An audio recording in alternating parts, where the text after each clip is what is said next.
Hey everyone, still going to the expo today. This guy ran in front of me. Might be asking, hey DG, what in the hell are you doing with his can of cybernetic oil? I swear, I don't use it for anything. This guy, he ran in front of me and literally shook it around and then dropped it in front of me. And I realized that I need to be recording like all the time. So I'm gonna find him on the way to the expo and give him his can of cybernetic oil. I'm sure that'll make for some fun content. And in the meantime, this is part 2 in a series that I'm doing about everything we saw at CitizenCon. It's been a blast here.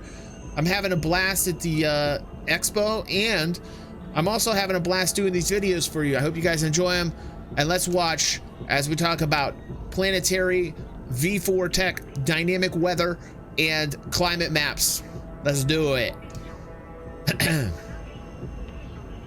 So in this second part of our series here, where we're reviewing all the information that was shown to us at CitizenCon, we're going to go over dynamic weather. We're going to go over climate maps. We're also going to go over the Planet Tech version 4, all interrelated, all interlocking together.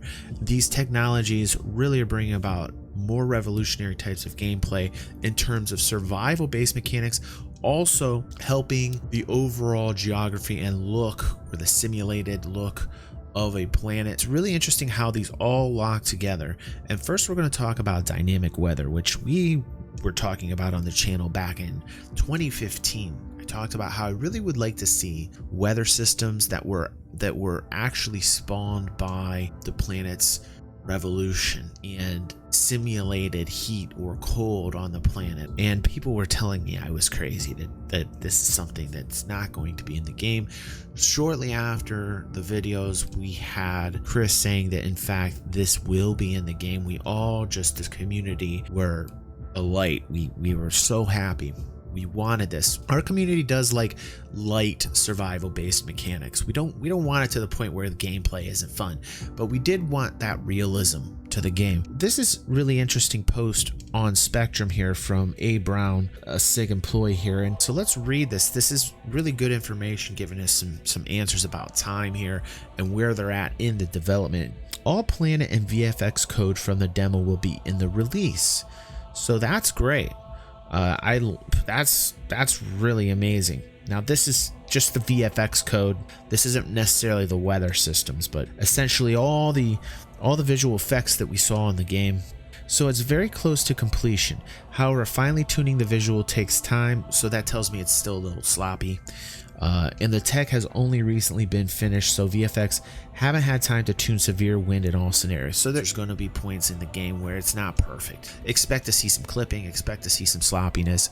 This is just part of game development, but it's great that they're laying the groundworks for it. Beyond snowy mountains, we have deserts, ice fields, savanna, and trash areas, so that also having visual effects for different types of environments. It's certainly a priority to get as much of this in your hands as possible in 3.8 and 3.9. So the teams are now focused on giving us more visual experiences in terms of the effects from weather up to 3.9. So they're really trying to push it out here before 4.0, which is great. There is no global weather simulation at the moment. Now that is a big answer, because we were talking about that while we were watching CitizenCon. We were thinking to ourselves, like, is this weather scripted? And yes, in fact, he says the demo used a fixed wind map which rotated around the planet, which is still quite impressive. So they basically scripted or coded a wind system that went around the planet. It rotated around the planet, and he's saying though even this simple setup is it's still surprisingly effective, which is great. Now in the future, what they plan to do, and I'll get off this for one moment, we'll go back to what A. Brown said. In the future, what they plan to do, and what I found so fascinating that a lot of people did not pick up, is that they're actually creating like climate maps of planets and moons. So what we're seeing with Planet V4 tech is pretty phenomenal here, and I'm going to try and explain it in layman's terms here.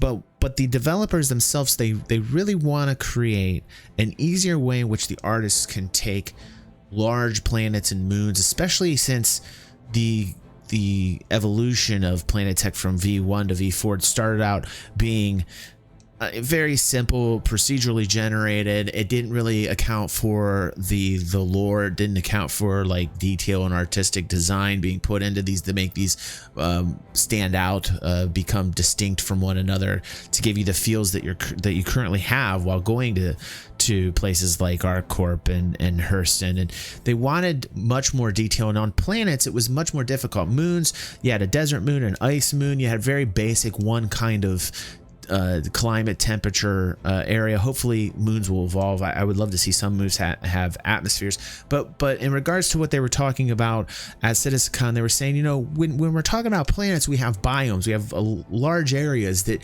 have different weather systems or plan to, and this really ties in with this video when we're talking about how they're going to texture it. Before, there were too many textures, too many files. The old versions, up to version 3, there would be areas that would have like 500 different files associated with texturing. There was layering of textures. There was a lot to account for in the process of it, and something along the lines of 500 terabytes per planet is where they were saying this is the amount of information needed to load up per planet. It was just too much. It was just too heavy. It bogged everything down. So they needed to go from that version 3 to a version 4, where they wanted to foolproof everything to make this process faster so that systems can come online faster. And the team explained something really fascinating to me that I think is quite revolutionary in game design, and that's to paint very large swaths of planet, of area, based upon these factors. And this is where it gets interesting. V4 is implementing 4 by 4 kilometers square and 1 by 1 kilometer up and down areas that are meshed together, that literally have attached to them across the entire globe humidity maps, temperature maps, climate maps, and height maps. Now these different types of maps give much more information to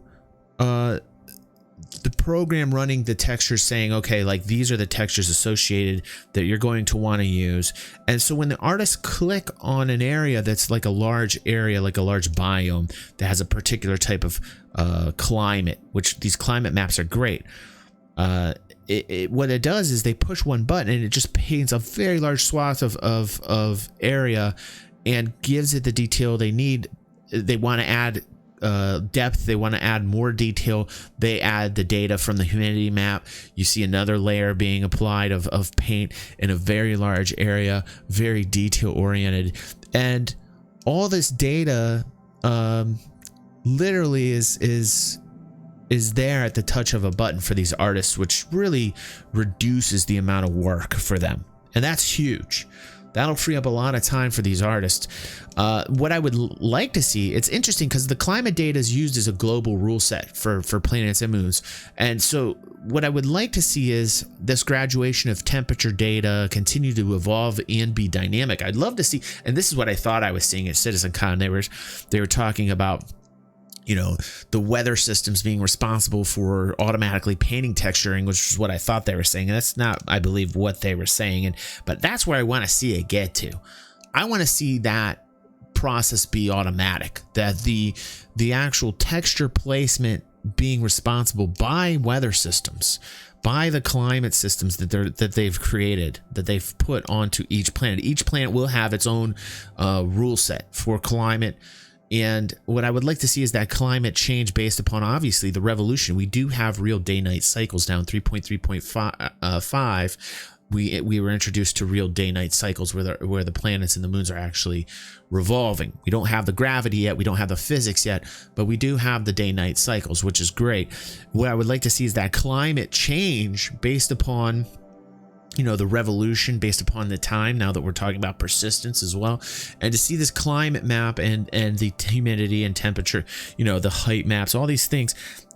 They can't give a simulated erosion with this data, which is also cool over time. So, but this is where I want to see it go to, and this is why I really wanted to talk about Planetech V4 in conjunction with dynamic weather and climate maps. I think this is great work.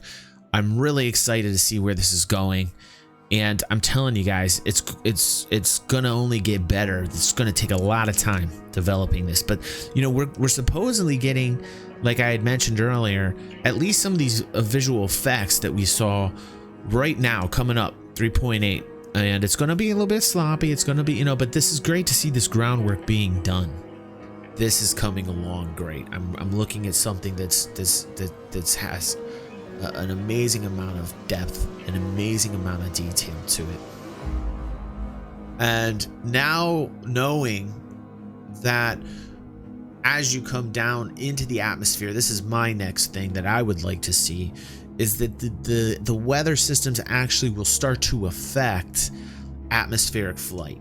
So you're coming down through a weather system. I want to feel some type of turbulence in the ship that I'm flying, depending upon the shape of the ship, the thrust of the ship, the physics of the ship. I want to start feeling this kind of like turbulent effect. And that's, again, going to be way down the road. That is planned, but that's something that should be a good discussion moving forward. We know they're starting the work here, but we also have to be mindful to let Cloud Imperium know that, hey, while we're designing this, let's factor in a ship flying through this as well. Something I would like to start talking about here on the channel a little bit more, and I think it's important for that realism.